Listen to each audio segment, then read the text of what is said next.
Jesucristo, el Verbo viviente, es el único medio de salvación. Él es el centro del pensamiento de nuestra vida, la fuente y la autoridad de la doctrina. El principal propósito de la vida de Cristo fue la obediencia a los mandamientos, exaltando la ley de Dios como un reflejo de su carácter. El principal mensaje a ser predicado en el mundo, basado en Apocalipsis 14, está representado por 3 ángeles llevando el Evangelio eterno al mundo entero. Este mensaje se basa en los encantos inigualables de Cristo y declara que la hora del juicio ha llegado y llama a obedecer los mandamientos de Dios. Mediante su palabra, Dios ha comunicado a los hombres el conocimiento necesario para la salvación. Las Santas Escrituras deben ser aceptadas como dotadas de autoridad absoluta y como revelación infalible de su voluntad. Y aunque el canon de las Escrituras inspiradas está cerrado, el Espíritu Santo continúa iluminando, amonestando y confortando al pueblo de Dios a través del testimonio de Jesús, el Espíritu de profecía. El camino a la vida se traza a través de un camino angosto que debe ser recorrido con confianza a las promesas que Dios dejó a hombres y mujeres fieles que dedicaron sus vidas hasta la muerte por el Evangelio eterno. Los fundadores de la Iglesia soñaron con el día en que la revelación sería una realidad en sus vidas. Miraron con los ojos de la fe a aquel día glorioso cuando finalmente la promesa sería cumplida en la venida magistral de Jesucristo a esta tierra para recompensar a cada uno según sea su obra.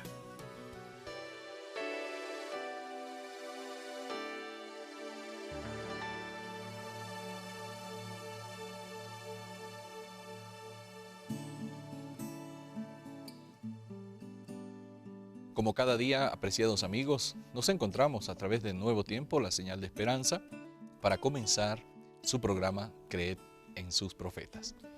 El programa que dedicamos cada día al encuentro de la palabra de Dios, a la comprensión, a la profundización de un capítulo por día.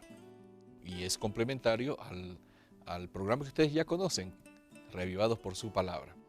Y como siempre, es un gusto recibirlos y también acompañados del consejo oportuno que nos trae Pastor Bruno Razo. Gracias, Pastor Eber, estamos juntos y ese consejo es oportuno porque en realidad no es el nuestro, ¿no? Es el que viene de la palabra de Dios, del espíritu de profecía, y el Señor cumple en su misericordia su promesa. Creyendo en Dios estamos seguros, creyendo en sus profetas somos prosperados. Y la alegría de poder compartir este consejo oportuno que viene de Dios con tantos amigos y hermanos a quienes en este momento enviamos un abrazo especial. Gracias, Pastor. Nosotros estamos avanzando en este ya buen tiempo de acompañamiento con la Biblia por el libro de los Salmos, ¿no? Y David siempre nos sorprende con sus expresiones y él siempre está mirando especialmente hacia la presencia, la conducción del Señor. Él habla de muchas cosas, habla de que se siente mal, siente que es perseguido, confía en Él, presenta sus peticiones, pero también lo hace usando imágenes de la naturaleza, ¿no? Usa leones para decir que lo persiguen, usa, ¿no es cierto?, roca para decir encuentro fortaleza en la roca de los siglos, pero interesante que él dice que nos responderás con cosas tremendas en tu justicia, dice, con cosas tremendas nos responderá en tu justicia. Yo me pongo a pensar en la experiencia de David allí, cuando él había cometido una grave injusticia, y el Señor le respondió también, ¿no? ¿Cómo responde Dios a veces a nuestra injusticia, Pastor? Elena de White lo dice de esta manera: el fiel Natán pronunció el juicio de Dios. La espada nunca se apartaría de la casa de David. Lo que había sembrado habría de cosecharlo. A menudo lo invadía el sombrío presentimiento de la hora presente. Se maravillaba por la prolongada demora del merecido juicio. El Dios a quien había ofendido por atraer como su dirigente tan grande pecado sobre Israel, le estaba mostrando ahora que no era un Dios que miente y que por medios terribles e injusticia revelaría su aversión por el pecado. Se dio cuenta que verdaderamente puedes estar seguro de que tu pecado te alcanzará. O sea, él había errado, ¿no? Doblemente, tremendamente. Y Dios tuvo que llegar hasta la vida de él para desaprobar su conducta, y lo hizo a través del profeta Natán. Y ese fue un mensaje de juicio. La consecuencia del pecado alcanzó a David, no solamente en su sufrimiento, sino también en su fracaso. Sin embargo, aún en el fracaso y aún en su sufrimiento, Dios, que no desiste de amar, continúa buscando a su hijo pecador para abrir un camino y una oportunidad de arrepentimiento y de vida nuevamente transformada. Así que el mensaje de juicio de Dios es de condenación al pecado, pero de amor al pecador. Es inexplicable, ¿no? Porque los seres humanos no separamos nunca esto. Sí. ¿No? Pero Dios separa y Él desaprueba el pecado, hace justicia. David sufre las consecuencias tremendamente de sus terribles pecados, pero la misericordia de Dios sigue actuando para conducirlo al arrepentimiento y a una vida transformada. O sea que parte de esas tremendas cosas con las que Dios le respondió a David no era solamente el castigo por su error, sino la oportunidad de rehacer su vida. Totalmente. Dios usa esa disciplina y Dios usa esas consecuencias y ese sufrimiento como un medio de acercarnos nuevamente a Él. Qué bueno, pastor. El Salmo continúa diciéndonos ahí en el versículo 9, visitas la tierra, la riegas, en gran manera la enriqueces, con el río de Dios lleno de aguas, preparas el grano de ellos, cuando así lo dispones. La presencia de Dios es importante. Una cosa, nosotros podemos ver la presencia de Dios en la naturaleza, podemos ver la mano de Dios. Ahora, experimentar la presencia de Dios en nuestra propia vida es importante también, ¿no? ¿Cómo podemos hacerlo?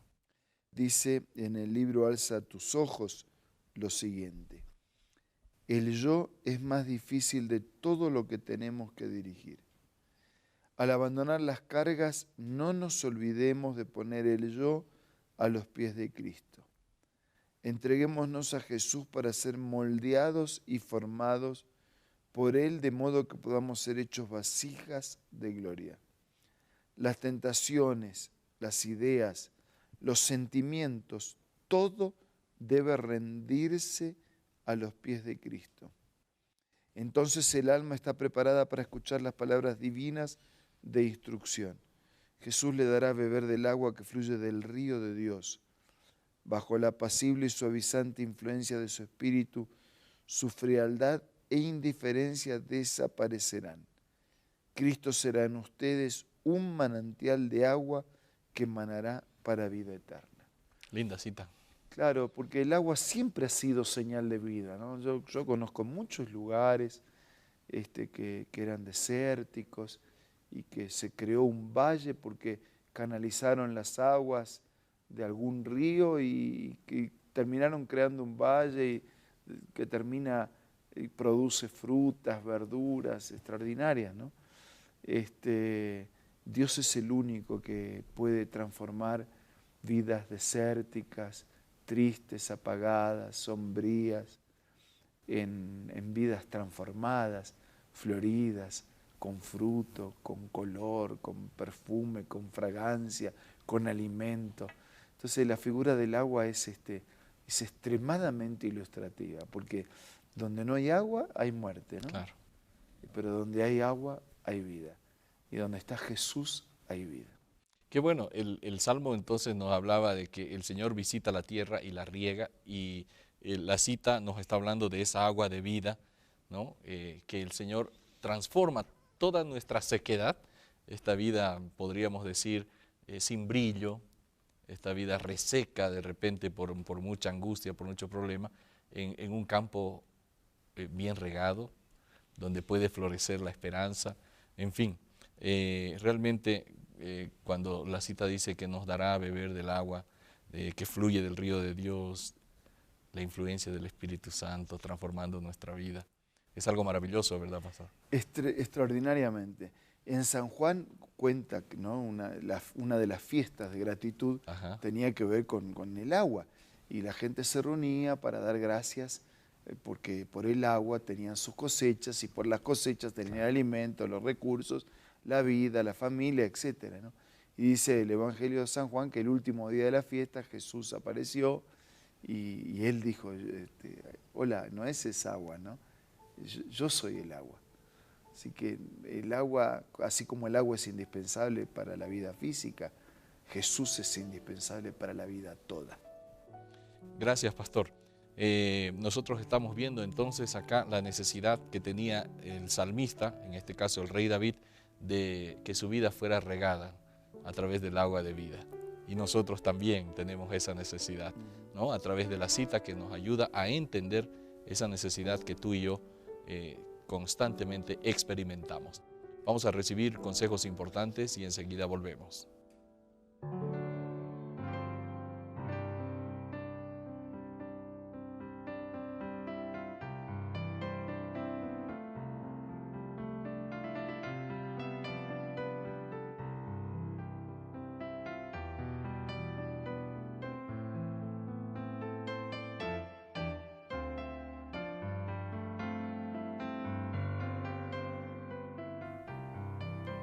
¿Qué tal? Presta mucha atención a esta cita. Jacob prevaleció porque fue perseverante y decidido. Su experiencia atestigua el poder de la oración insistente.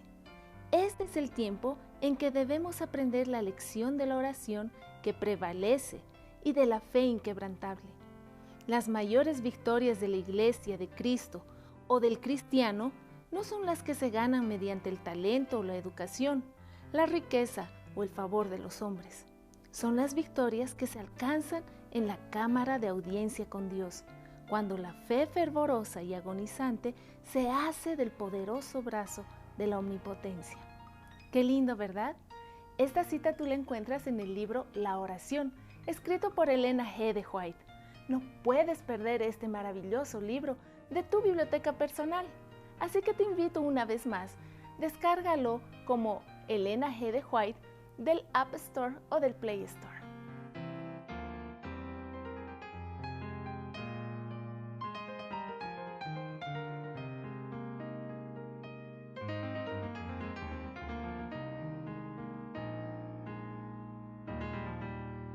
En las palabras del pastor Bruno Razo recibimos la invitación final de este programa. Dios es el único que puede transformar un desierto en un jardín, un desierto en un huerto. Si acaso tu vida se parece más a un desierto que a un jardín, te recuerdo las palabras del salmista. Así como el ciervo clama por las corrientes de las aguas, clamemos así nosotros por Dios. Ahora vamos a orar. Gracias, Señor, por tu palabra. Gracias, Señor, porque eres fuente de agua inagotable para nuestra vida. Te pedimos que nos riegues abundantemente con tu gracia, que transformes nuestro desierto en un jardín y nuestras vidas en fuentes de agua de vida para los demás. Bendícenos a todos, lo pedimos, lo agradecemos, en el nombre de Jesús. Amén. Amén. Nos encontramos el día de mañana por medio del Nuevo Tiempo, la señal de esperanza. Una vez más, estamos gratos a Dios y también a ustedes por acompañarnos cada día. Será hasta mañana.